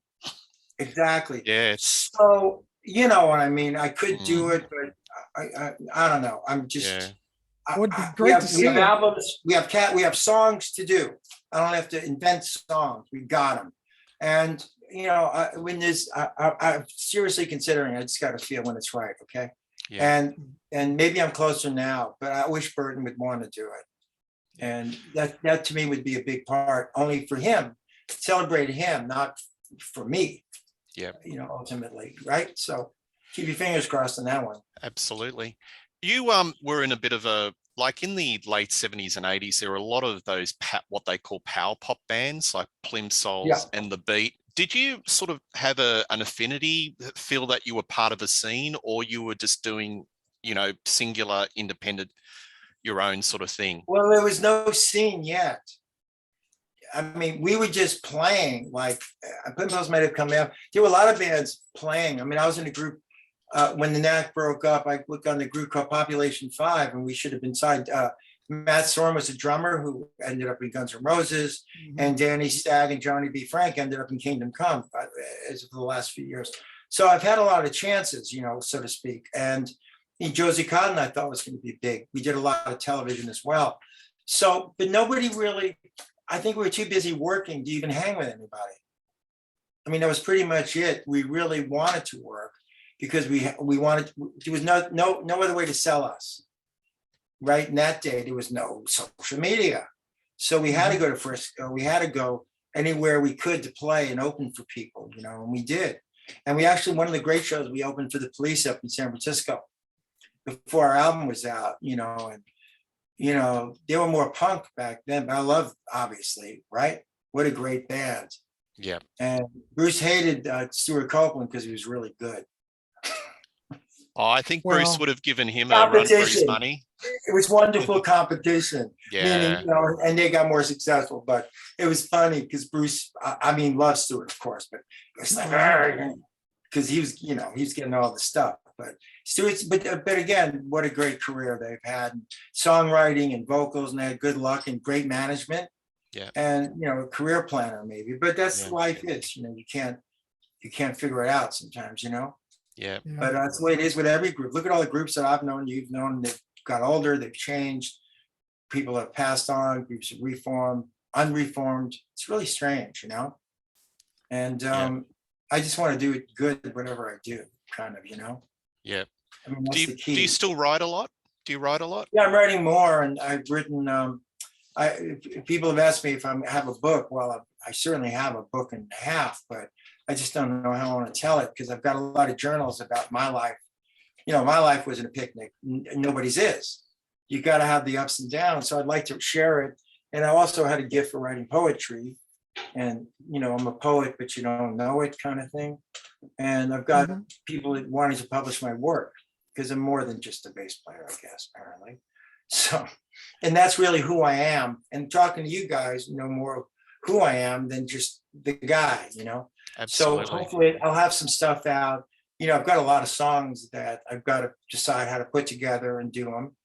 So right now I'm just kind of living, but I do have goals maybe, and also playing with people.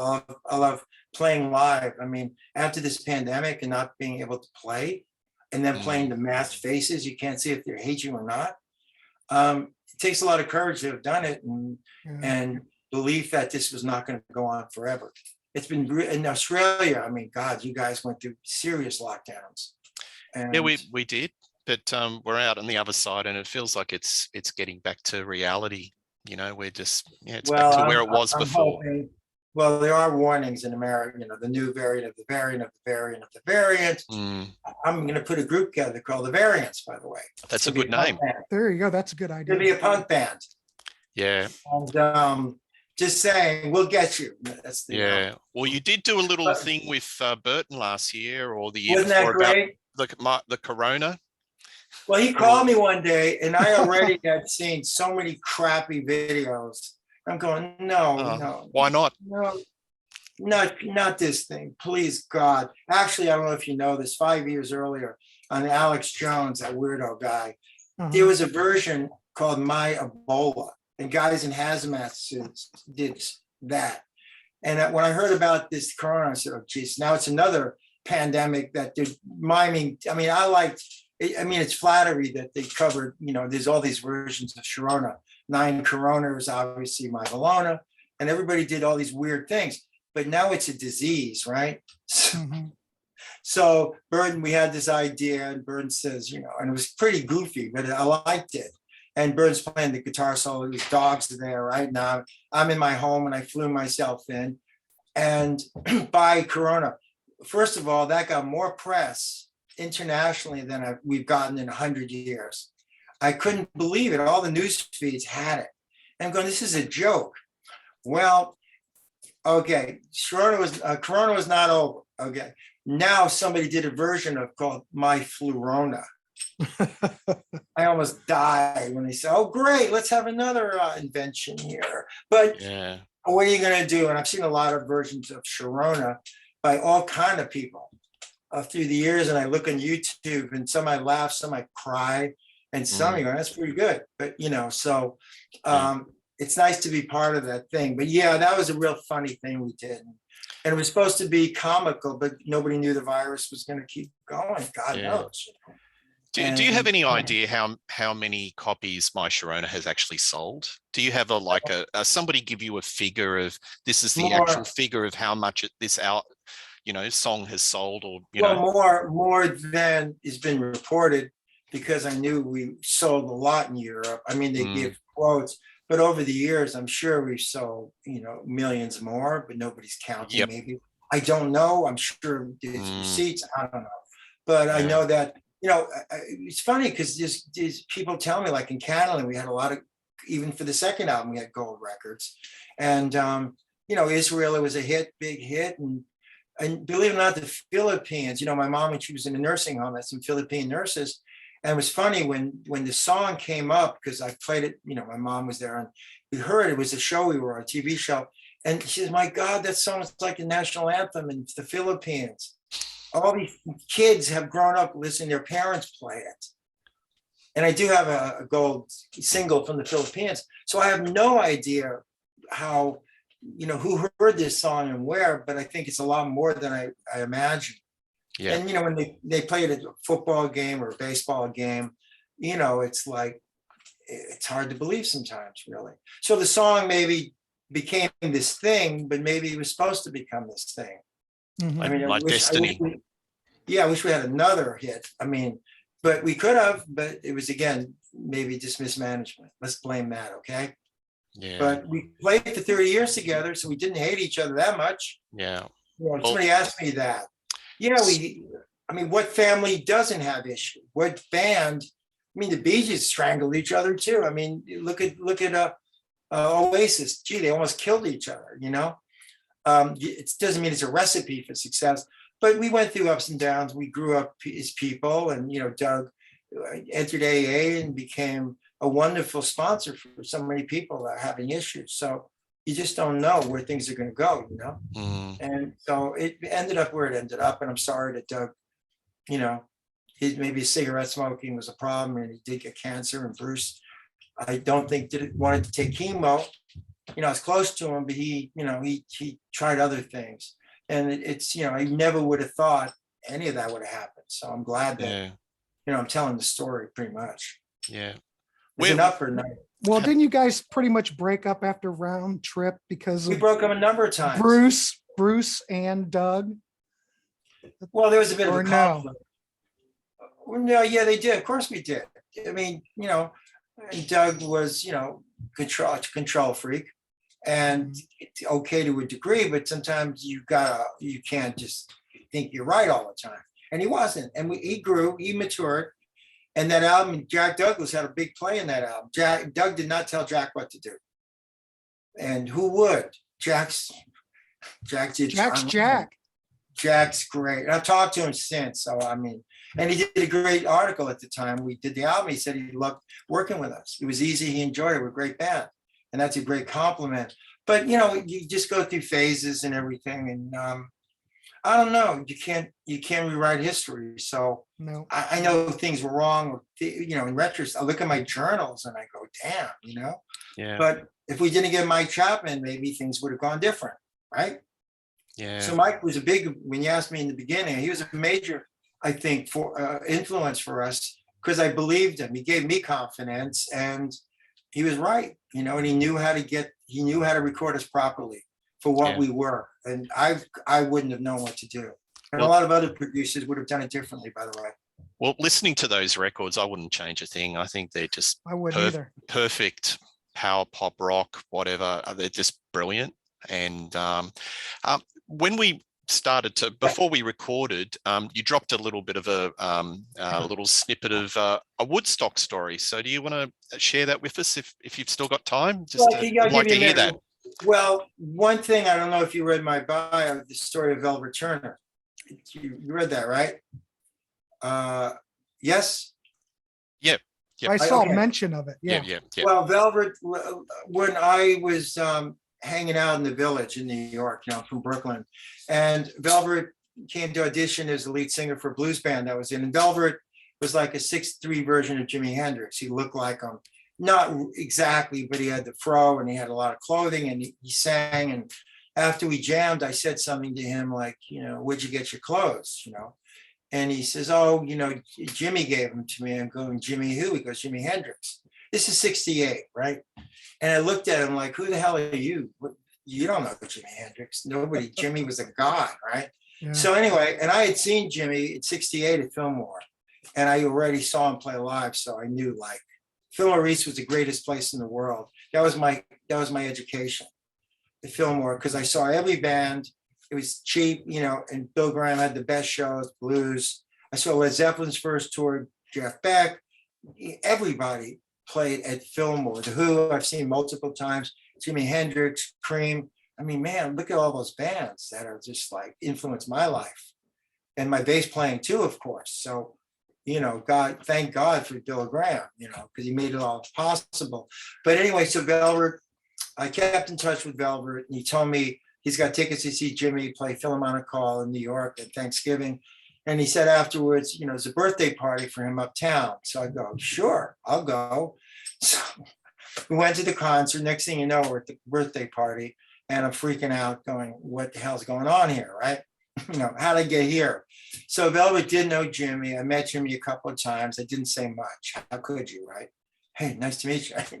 So, but I knew, but Velvet, I put a group together with Velvet. He played guitar and, people tell different stories about Velvet, but Richard Lloyd from television also knew Velvet and, they had played together. So he did know Jimmy and Jimmy, had hangers on or people whatever Jimmy, he was very good, very charitable to people. He gave Velvet a guitar, as far as I know. So anyway, we had a group together and we didn't really play much. And because of Velvet, I was able to get backstage. And for me, always in the audience, to go backstage to see all these shows and go to these clubs that were exclusive, really opened my life, let alone knowing that I really do want to get into music. Because if you're not in the audience, you ain't seeing anything. But Velvet knowing Jimmy, he always getting in places because he said he knows Jimmy. So, and I was just with him. We were like, I was with him. I was his bass player. So anyway, I came to California very quickly in that summer of 70 and just to play and visit. And Jimmy had passed away in New York, which was like, like, how did this happen?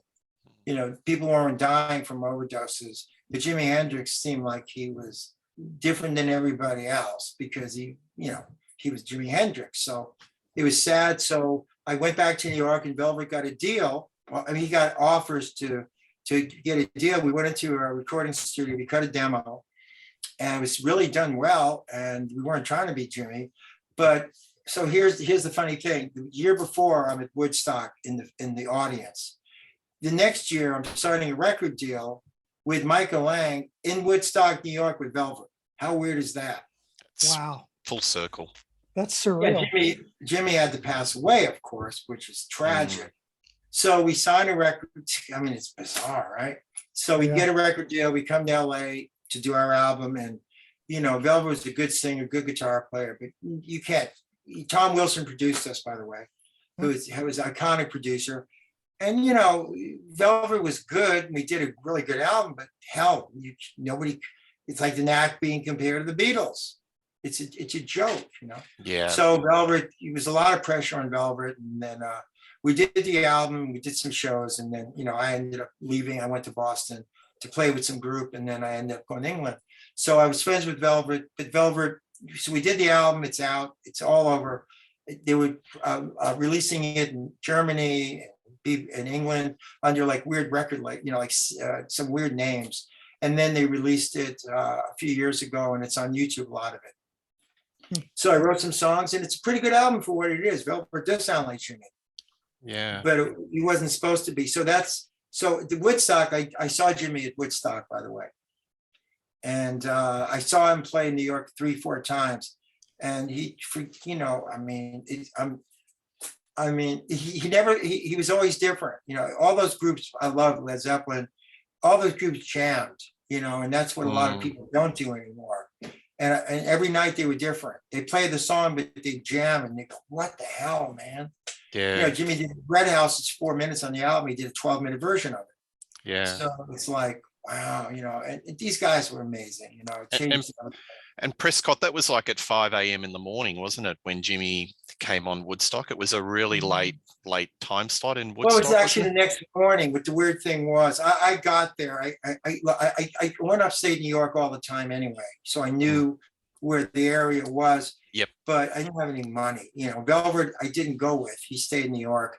I actually went up there. I went to this area, Mountaindale, it was called, and I hung out there for a day. There was a guy I knew was a singer. And I was thinking, how am I going to get to Woodstock? And I was hanging out with some girls. And then I figured, okay, how are we going to get there? So I know this one girl had a guitar case. And I said, what's in the guitar? She said, nothing, just a case. And I took it with me because I figured the only way to get to Woodstock was hitchhike. It was 60 miles away. I had no money. So I went down to the road with my friend. And I said, let's look in the posters about Woodstock. Who's playing? Who do you know? So he said, everybody knows Candide. Everybody knows Mountain. Everybody knows. Anybody know Santana? He goes, I never heard of him. I said, either did I. Okay, we'll say I'm the guitar player for Santana, and we need to hitchhike to Woodstock. Brilliant. Kids are brilliant, aren't they? Yeah. I was 17, 18. So I had a scam. So guy drives by and he says, where you going? I said, Woodstock. It was too far. He goes, hey man, I'm the group. I'm playing at Woodstock, Santana. You see we're advertised. Can you drive us there? So he drove us there.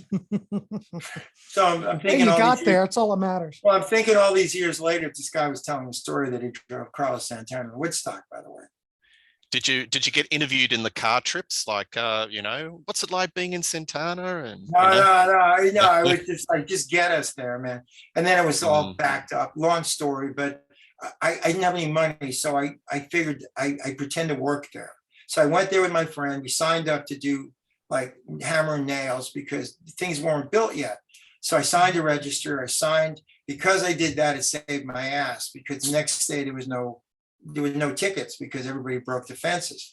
So I lost my friend and I was alone.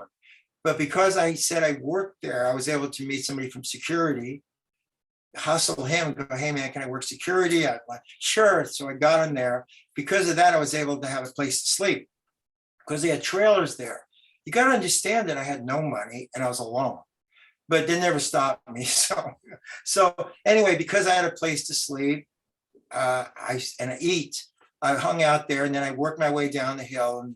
And when the Who played and Sly, who was my favorite band, by the way, I was maybe about 500-600 yards from the stage. So you can imagine how happy I was. And Jimmy was a no-show. And the next morning, I was disappointed. But the next morning, he was playing at sunrise, pretty much. Yep. And I ran down the hill because I was slept there. I didn't know what I was doing, and ran down there. I saw that set, and I didn't understand why he played the Star Spangled Banner, but he had taken melodies and like wove them in anyway. He always improvised. You never knew what he was going to play, and of course, this became a legacy. Velvet didn't see it; he was really mad at me that I saw him, but not him. Wow. But I saw him, and then it was over. Nobody really saw him play very much, and he had a new band which I knew about, and Velvet knew some of the players in the band, and then I had to hitchhike home. Literally, I hitchhiked to Queens and then got a ride to Brooklyn. Yeah. And my mom goes, where you been? I go, this thing from Woodstock, And here's the kicker of the story. I got a check about 4 weeks later for $40. Oh, really? Because I signed up to work and I gave her the check because I stole money to get my bass, you see, so I had to give it back. So she's a good mom. You need to get a book out. You need to get a book out, Prescott. What do you reckon, Grant? Yeah. I think you've just got some great stories. The stories he can tell. But I'm telling the story, it's weird because it's almost like third person. Because I know I lived it because I wouldn't have gotten there. I wouldn't have gotten home. I knew the bass I had. I knew all this because I just like we all do, we improvise in life. You know, we Yeah. make up stuff, we get where we need to go. I had a hitchhike because I have a car. What do you do? Yeah. And it was bizarre when I think back on how it happened, but I'm lucky I did. But if Yeah. I thought I had no money, I can't go, then I would have missed it. And I saw Absolutely. all those bands already. And, you know, 10 years after I had seen play at Fillmore, Crosby, Stills, and Nash were new and they were fabulous. And I love Creedence. Look at all the different styles I like too. I love The Who, I love Sly, I love Creedence. And, you know, so it was fantastic because, and Jefferson Airplane were also, I love them. And Jack Cassidy was an influence for me on bass too, by the way. Yeah. A lot of people don't mention him, but he was amazing. Oh, he's And incredible. different. I love Grace Slick too. So, you know, mini skirt. Their whole set, their whole set was just wonderful. It was great. It was great. So a lot of those things help shape who I am as a bass player too. Just not only as just hang, you know, but you know, a lot of influences. Cream, of course, and I loved Yes. Chris Squire was, man. Oh my Sorry, he's God, not here, but yes. he's a freaking genius. You know, and James Jamerson, of course. I did see him play with the Four Tops when I was 18. So there you go. I didn't know it was him, but now I know. Yeah. So it's a lot of great music. And after seeing Jaco Pastorius, I cried for 2 days because I realized how great. I did that with John Entwistle too, by the way. But Jaco kind of changed everything, you know. So I'm just saying, I'm a big fan of music. So, and Yeah. you know, there's always something to strive for. And I think that really was, you could hear it through the Knack there, you know, the first album, because they had a sense of heritage of rock. It's because Very much so. you're sponges of all, you know, all the acts and all the previous bands and crystallized in that one album, you know. Well, I love the fact that we could do rockabilly. Bruce could do, you know, all that time, like Heartbeat. I mean, we did our version like a Royal Big O, yeah. It was, but it's all that fast time. It's brilliant. Only Bruce Yeah. would have thought of that. And Buddy Holly. Humble Pie did a version of Heartbeat, by the way. Yeah. Well, the beautiful thing with Heartbeat, though, you make it your own. Right. You can listen to it, and you may know that it's a cover, but the way you pulled it off, Yeah. it was totally the Knack. Yeah. And now, And and by the way, even on this album, you've got some great That's right, covers, yeah. great covers. we you know, always like- did covers, and we pull Yeah. them out because we knew them. We at rehearsals, we pick up a song.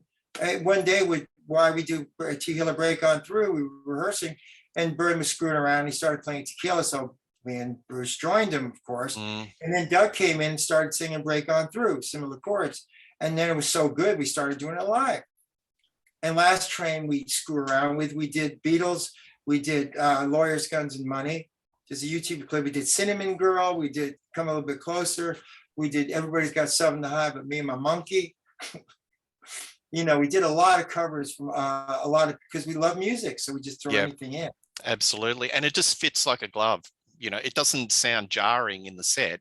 It seems like it's, if you didn't know these bands, you just go, oh, it just sounds great.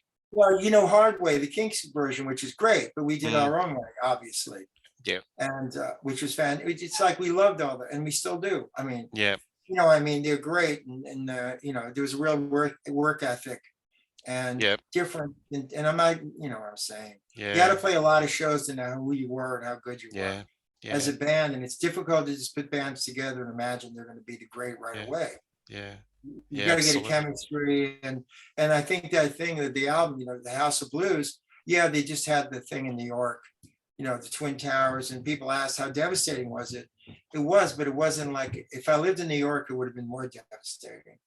But in Yeah. California, we were away from it, but also we hadn't played in years. So it was the first Knack show in years, so it wasn't as sad as it could have been. And I think that album really is pretty cool. And it got a lot of energy. And I think the audience was a lot. I knew somebody who was there, and he said it was much crazier there. Not from the mix they had of the board. And we Yeah. sold out as well. So it was really cool. Yeah, that's what I've noticed about the mix on the album, because I love the album, but the crowd sounds a bit muted. And that's one thing I probably would have, you know, if on a wish list, just ramp up the crowd, because I could imagine it would have been your typical exuberant Knack show, you know, with Well, the audience going gaga. It's funny.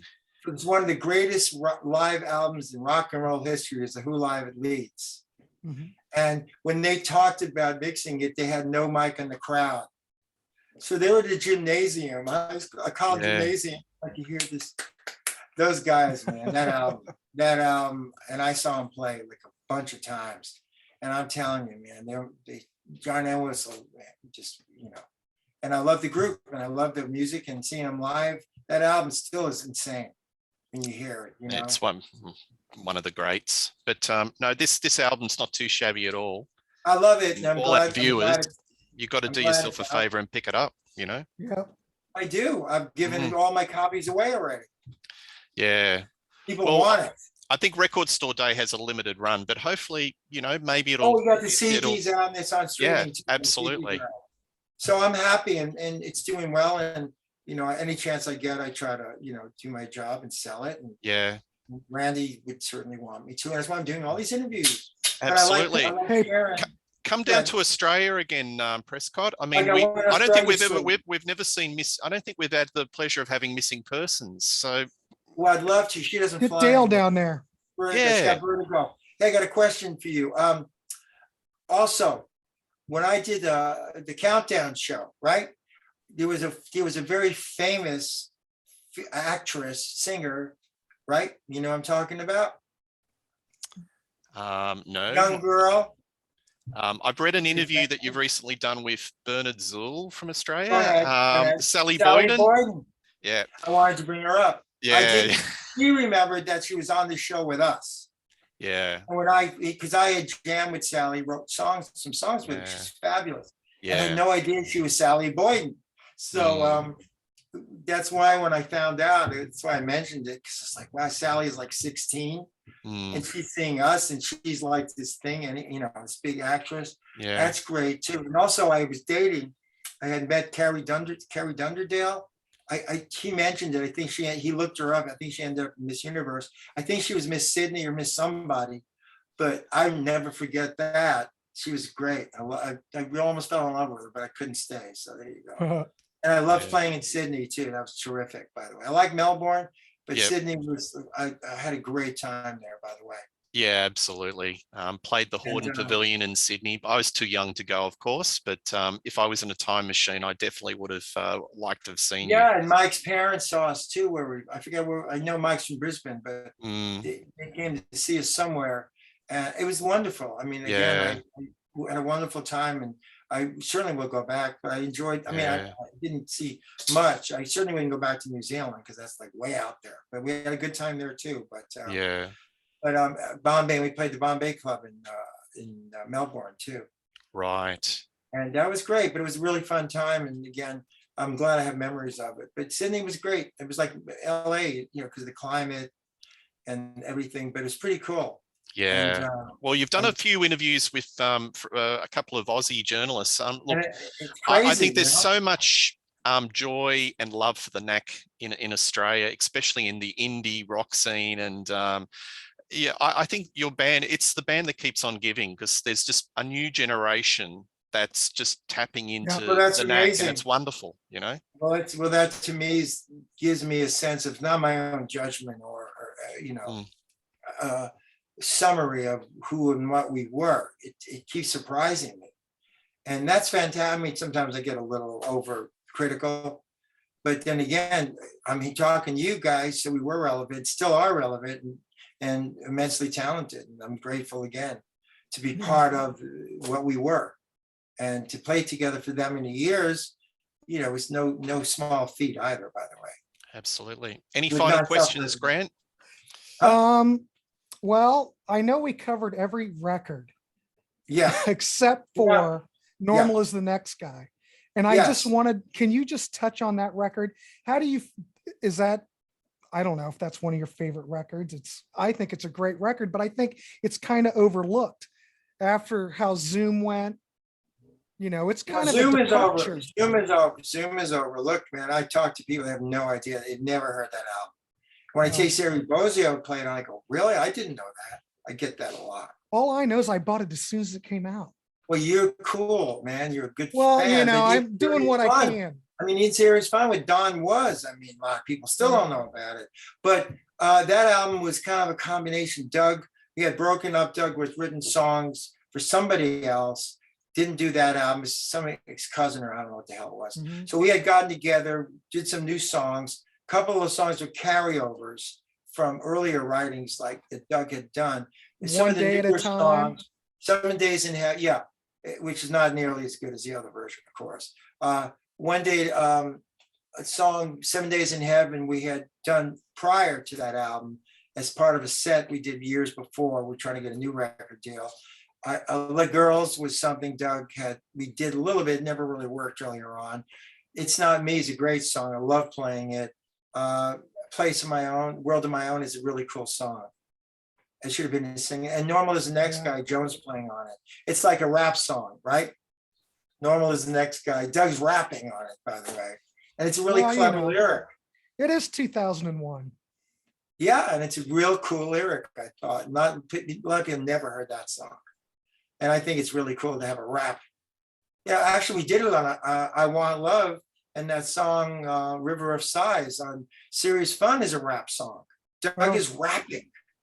But they don't call it, he's just talking over the music. That's a damn good lyric, by the way. Mhm. But yeah, so Normal is the Next Guy. I like 4 or 5 songs. And I love playing It's Not Me. That's on the live album. Huh? I mean, it's no Zoom. I think Zoom's almost up there with the Well, first album. yeah, they're all, But it's different.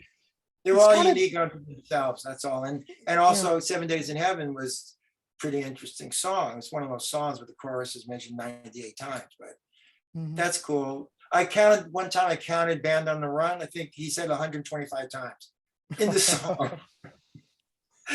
It just repeats and repeats and repeats and repeats, you know? But yeah, that 7 Days in Heaven goes. But some of those songs are really good.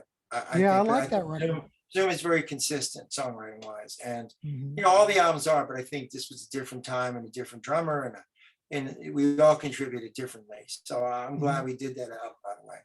Yeah. And please find that tape with Terry, please.